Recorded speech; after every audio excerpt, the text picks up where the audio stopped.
Saudara, 4 orang warga binaan di Lapas Kelas 2A Kaju Aceh Besar kabur dari ruang karantina setelah membongkar teralis besi yang ada di ruang karantina. Pelarian 4 warga binaan kasus narkoba itu terjadi pada Rabu sekitar pukul 5 waktu Indonesia Barat.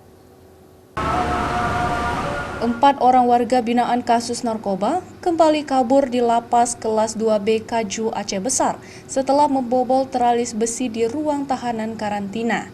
Setelah menjebol teralis besi, 4 narapidana lari menuju atap dan memanjat dinding pagar lapas bagian samping. 4 narapidana yang kabur itu diantaranya Zuhri, Azmi, Mulyadi, dan Sulaiman.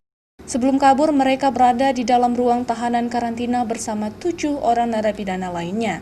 Sementara 3 orang lainnya tidak melarikan diri. Setelah 4 orang narapidana kabur, pihak Lapas Kelas 2B Kaju Aceh Besar langsung melakukan penyisiran di sekitar lokasi lapas.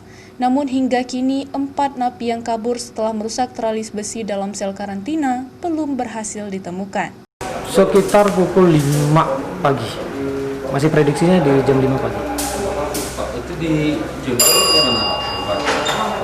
Kebetulan dia merusak teralis besinya.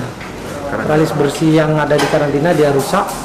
Baru dia masuk dari sana melalui atap, baru dia turun dan manjat tembok. 4 orang narapidana yang kabur tersebut sebelumnya pada bulan lalu juga sempat melakukan upaya melarikan diri sehingga mereka dipindahkan ke ruang sel karantina untuk dilakukan pembinaan khusus oleh pihak lapas.